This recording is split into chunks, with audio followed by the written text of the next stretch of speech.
It's because of the cross. That's the name of the series we've been going through. I don't know, it seems like a distant memory now, but Easter was only 2 weeks ago.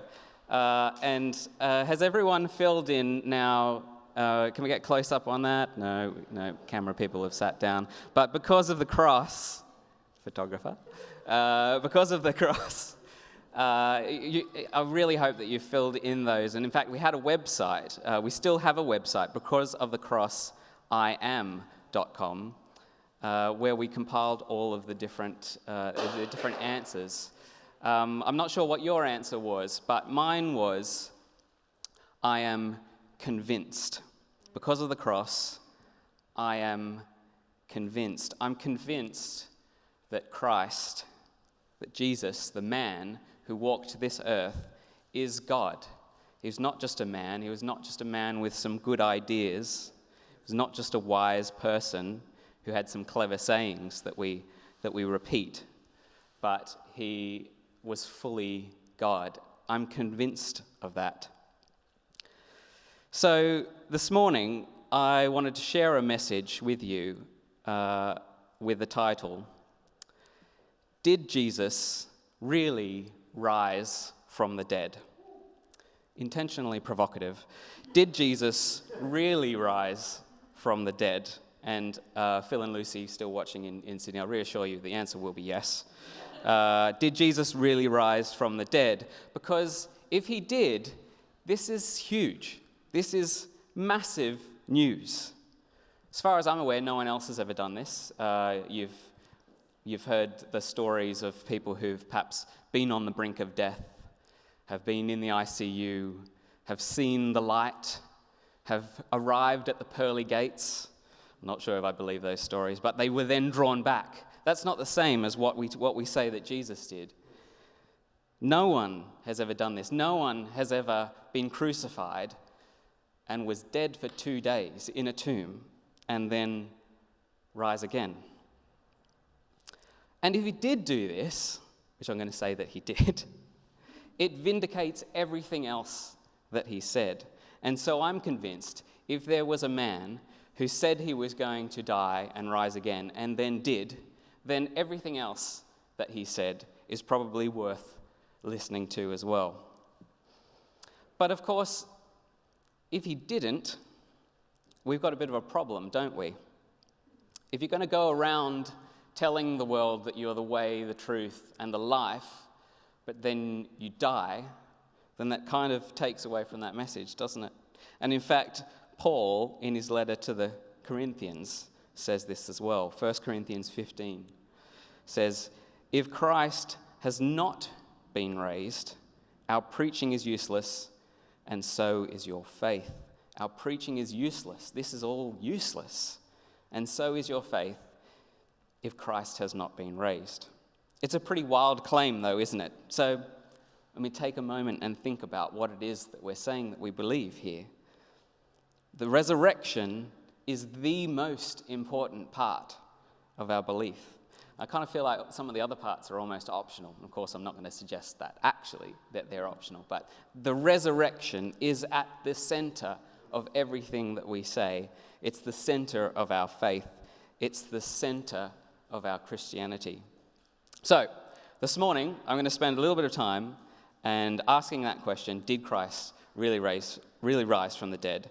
And I'm going to go over 3 arguments that some people use to suggest that he didn't, and I'm going to tell you why I don't think they're correct. And then I'm going to give you 3 reasons why we do believe that Jesus really did rise from the dead. But before we do, I just want to say at the top that no matter how many reasons or arguments that we go through, no matter what you think of the historical evidence, faith is still required. Because if it was possible to prove the resurrection by evidence, then wouldn't everyone believe? Wouldn't everyone be a Christian if it was possible to prove? And these doubts are normal. It's okay to have questions like this, because even the disciples doubted. I have another scripture, John 20, 24 to 25, talks of Thomas on hearing reports of the risen Jesus. Verse 24, now Thomas, also known as Didymus, one of the 12, was not with the disciples when Jesus came. The rest of his friends had seen Jesus, but he hadn't. So the other disciples told him, we have seen the Lord. But he, Thomas, said to them, unless I see the nail marks in his hand and put my finger where the nails were and put my hand into his side, I will not believe. So it's okay to ask questions like this. God is big enough to handle our doubts and our questions, because of course then Jesus, later in the story, a couple of verses later, allowed Thomas to touch his wounds.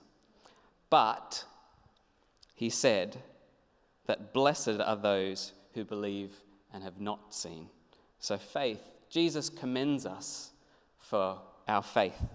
John 20:29, Jesus told him, that's Thomas, because you have seen me, you have believed. Blessed are those who have not seen and yet have believed. So, three dead-end arguments that I want to spend some time debunking, and then three reasons for why we believe. The first dead-end argument is the conspiracy theory. And that says that the disciples made up this story after Jesus died. And in fact, this story, it starts we read of this in Scripture. It's actually part of the story that it was a conspiracy theory. Some people were already saying this. Matthew 28, 11 to 25, 11 to 15. Let me read this. While the women were on their way, that's on their way from having discovered the empty tomb, some of the guards went into the city and reported to the chief priests everything that had happened. When the chief priests had met with the elders and devised a plan, they gave the soldiers a large sum of money, a bribe, telling them, you are to say, his disciples came during the night and stole him away while we were asleep. If this report gets to the governor, we will satisfy him and keep you out of trouble. So the soldiers took the money and did as they were instructed, and this story has been widely circulated among the Jews to this very day. Conspiracy theory is not a new theory. Conspiracy theory existed the very day of the resurrection. But what I want to suggest is this theory is logistically impossible. It would have been so difficult for them to coordinate a believable hoax like this. There were just too many people involved.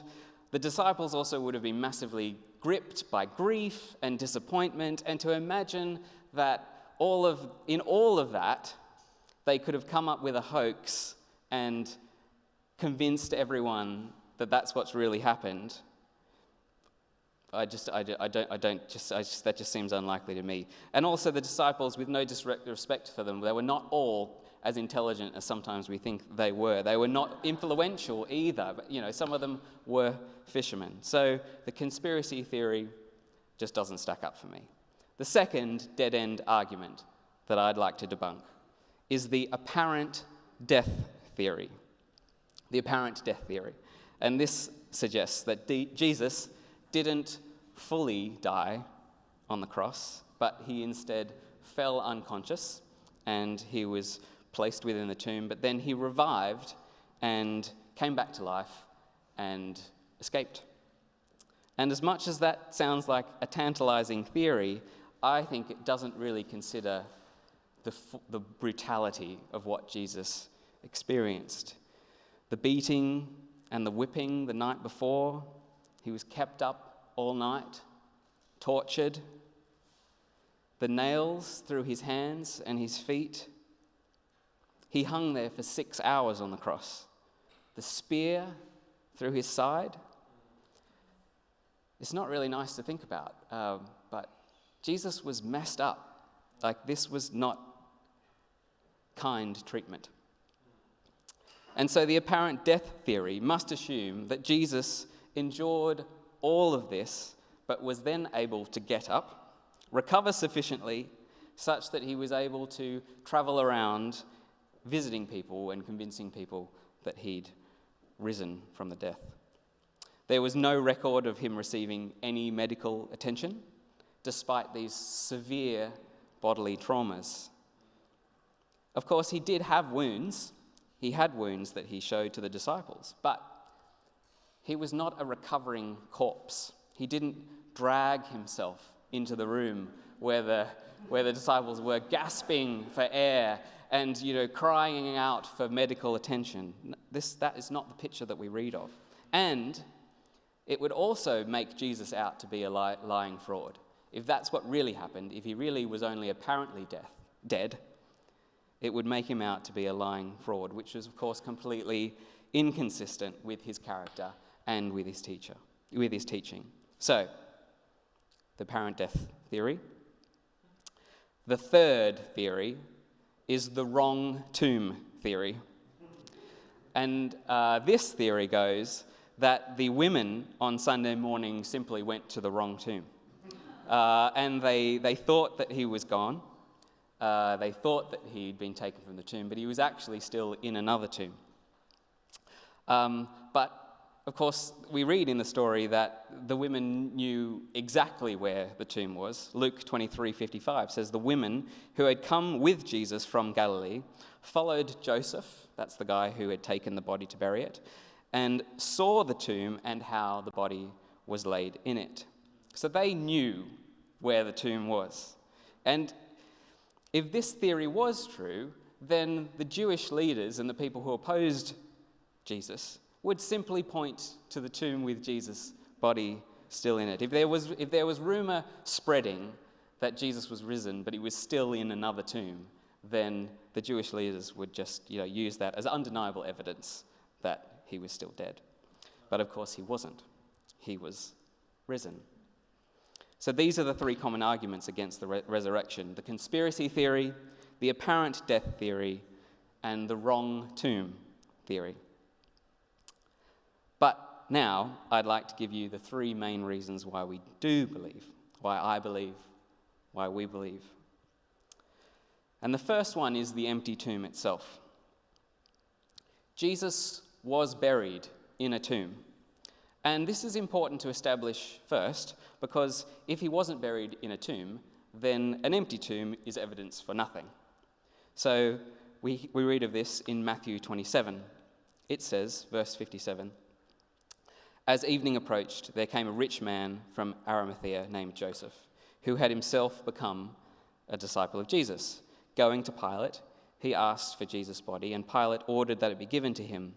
Joseph took the body, wrapped it in a linen cloth, and placed it in his own new tomb that he had cut of the rock. He rolled a big stone in front of the entrance to the tomb and went away. Mary Magdalene and the other Mary were sitting there opposite the tomb." On the first day of the week, that's the Sunday, the women went to the tomb and they found the stone rolled away.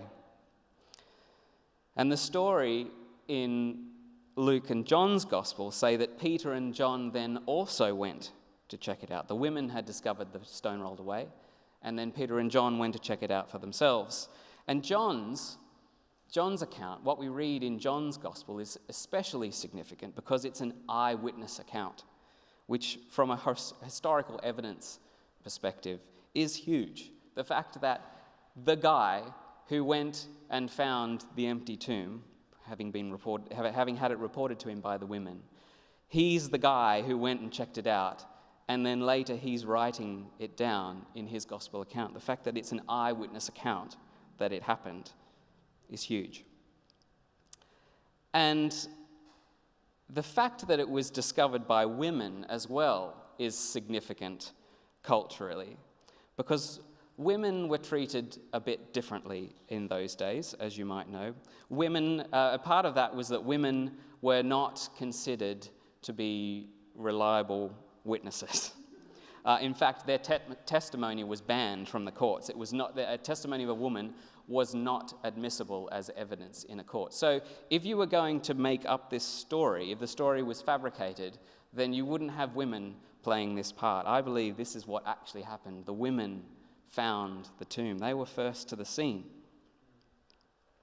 And of course, as we said, it would be an easy point to refute. If the tomb wasn't empty, if the Jews and Jesus' opponents could have simply pointed to the tomb that Jesus' body was still in, then they would have just done that. Instead, we have the account of the Jewish leaders bribing the guards and the soldiers to say that the body was stolen.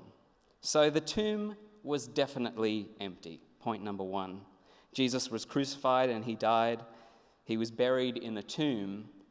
But then 2 days later, the tomb was empty. The second point is, of course, Jesus' appearances. We know from what we read in Scripture that he appeared to people after he had died. He was crucified and he died. He was buried in the tomb. 2 days later, the tomb was found empty, but then Jesus appeared to many people. Paul's summary in 1 Corinthians 15 is probably the best summary, which captures it all in one place. Let's read this. Verse 3, "For what I received I passed on to you as of first importance, that Christ died for our sins, according to the Scriptures, that he was buried, and he was raised on the third day according to the Scriptures, and that he appeared to Cephas," that's Peter, "and then to the 12. After that, he appeared to more than 500 of the brothers and sisters at the same time, most of whom are still living, though some have fallen asleep. Then he appeared to James, then to all the apostles, and last of all, he appeared to me also." Let's run through these, all right? So he appeared to Peter first. Luke's gospel confirms the same thing, but Paul's testimony is especially significant because we know that Paul and Peter hung out for a little while, only a few years after these events. And you can bet this would be something that they were talking about. So the fact that Paul is writing about this in his epistles from discussions that he would have had with someone who'd had first-hand experience with this is significant. It's huge. So he appeared to Peter, then to the 12, that's the disciples. Let's read this. Luke 24, 36 to 43. While they were still talking about this, that's reports of sightings of Jesus already, Jesus himself stood among them and said to them, "Peace be with you." They were startled and frightened. I can imagine you would be, thinking they saw a ghost. He said to them, "Why are you troubled? And why do doubts rise in your minds? Look at my hands and my feet. It is I myself. Touch me and see. A ghost does not have flesh and bones, as you see I have." And then this is interesting. When he had said this, he showed them his hands and feet. And while they still did not believe because of joy and amazement, he asked them, "Do you have anything to eat?" And they gave him a piece of broiled fish, and he took it and he ate it in their presence. Crazy. Then to the 500, we don't quite know who the 500 were, but we know that Paul seems to personally know some of them because he knows that most of them are still alive, as in, go and ask them yourselves. Most of them are still alive, but some have died. He appeared to James. James was the half-brother of Jesus and not actually a follower of Jesus, so it seems significant to it, not a follower of Jesus while Jesus was alive. So it seems significant to me that here we have James, now a follower of Jesus, having seen Jesus himself. It would seem significant. Something has happened. Something has happened to James. What other experience could possibly lead him to becoming one of the most prominent disciples? And finally, so James, then to Paul. And Paul tells his own story. And we read of that in Acts 9, 3-9. This is a familiar story to many of us. As he neared Damascus on his journey, suddenly a light from heaven flashed around him. He fell to the ground and heard a voice say to him, "Saul, Saul, why do you persecute me?" "Who are you, Lord?" Saul asked. "I am Jesus, whom you are persecuting," he replied. "Now get up and go into the city, and you will be told what you must do." The men traveling with Saul stood there speechless. They heard the sound but did not see anyone. Saul got up from the ground, but when he opened his eyes, he couldn't see anything. So they led him by the hand to Damascus, and for 3 days he was blind, did not eat or drink anything. So whatever that was, it was significant enough to convince Paul to convert to Christianity and then spend the rest of his life devoted to evangelizing the whole of the Roman Empire, traveling around, and all the sacrifices and all the torture and the stoning and the imprisonment that Paul put up with, because his experience, his encounter with Jesus had convinced him that there was something here, some kind of good news that should be preached.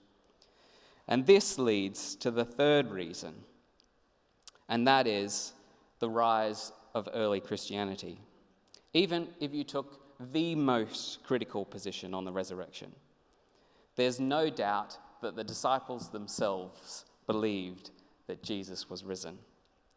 The resurrection was at the very center of what they believed. And Jesus would not be remembered today. Here we are, 2,000 years later. Jesus would not be remembered today in the same way had they not originally believed that he was risen.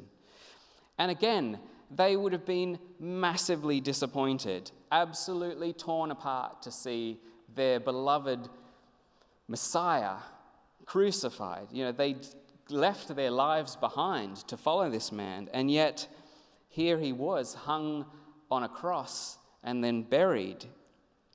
Massively disappointed. But because of the cross, because of the resurrection, they now have reason to hold on to that hope. As we know, the crucifixion was not the end of the story. Christianity exploded from this point forward. It was absolutely hinged upon the widespread belief that God had raised Christ from the dead. And it was the ultimate answer to the opposition that Jesus has faced, to all those people that wanted to shut him up, or the people that ultimately crucified him. It was the ultimate answer to the opposition that he faced from those Jewish authorities, and it was a decisive confirmation that he was who he claimed to be. He was God. Jesus was God. So, what does it mean for us, though? And at this point, I'm going to bring up Matt. Matt is on cameras today. You've already seen Matt. Matt was talking about Cap. Come on up, Matt. Hello again. How are we doing, Matt? Good. Good. Yeah. Matt, I know that you're curious about this stuff as well. In fact, I shared a book with you a couple of months ago on the topic. So I just wanted to, I think it's normal to have these kinds of questions in my mind, to have these kind of doubts. But I just wanted to hear from you, what is it that makes you interested in this topic? Yeah. I've been it's like a worn-out yo-yo for me. I've been back and forward for over 20 years on it because I've always been fact-based. Fact-based. My middle name's Thomas, so read into that what you want. Yeah. But I've always been very literal. I need to see it. Whenever I asked questions, it was very important for me, questions, and I was always expecting a certain answer. And that answer had to be fact-based, had to be proof. I needed to touch the wound, you know what I mean? Yeah. And so whenever I'd ask questions, it would always, there'd be we used to do road trips and there'd be a 2-hour drive, and at the end of it, it always just comes back to faith. As in a 2-hour long discussion in the car. Yep, exactly. And I'd ask facts, but I would also take everything literally. So it's been a real journey, and it's just starting, I'd hope, because I know nothing, and from the book you've given me that takes about a week per page to understand, there is so much. Yeah. And the more I read, the more questions I have. So it's very important to ask the questions, I believe, because I think once I do get to a point of consolidation or I relax, I think into Christianity or as I feel like I'm a proper Christian, Yeah. I feel like that will be where I can stop focusing on just the facts, Yeah. which would be nice. So you haven't figured it all out yet? No, you haven't no, figured no. out all the answers. And what would you say to someone who, has these sorts of questions in their mind, but just feels a little bit like anxious to push in to try and find those answers? I wish I had the answer for that. I think it was, for me, it was for stop looking. It was, people were either pushing me or trying to give me facts, but it was me actually just giving into it or giving up to it that stopped me needing to ask as many questions, because as soon as I stopped looking for faith or needing an exact explanation of faith or the questions, that's when I found it. Wow. And that's, I think once I relaxed to it all, that's when it all just came rushing in. And so for anyone who is looking, I'd say speak to Casey. I'd say speak to like-minded people or people in the community, and just really get amongst it and give up to it. Give into it. Let it see where it goes, because he's already got a journey planned out for you. And I think for me, it was finally relaxing and stop looking for exact answers, because you're not going to find it. You know, through all the books and the readings, it's all there. But at the end of the day, I think the faith is going to be the biggest part, and then it all just comes together. And do you find, that's so good, Matt. Is there like a balance that you need to try and find? There is a balance. I think. Or do you hold the two together? Yeah, no, I think it is a balance. I think it's always good to ask questions. I don't think it's good to go blindly into something. Yeah. It's just my point of view. I think it has to be a balance, because I think that's when you learn and grow. You can go one extreme or the other, but I don't think that you will fully appreciate what God has to offer if you're focused solely on one thing. You've got shutters. So I think it's a definite balance. Yeah. That's so good. Yeah. Hey, why don't you go ahead and give Matt some love in the chat, and Bye, guys. We'll get the band back up. If you do have any questions, if some of this has raised a thought or raised a question, I'd love to hear from you. Stick a note in the chat. Click the request prayer. I know my wife Hannah is at home working on the prayer button, so speak to Hannah. I can get you details in the chat. It'd be really great to talk to you, and just explore this stuff together. We don't have to be afraid asking these sorts of questions. Our God is big, and Jesus is God, and because of the cross, we can be convinced. So on that note, let's spend some more time praising our God.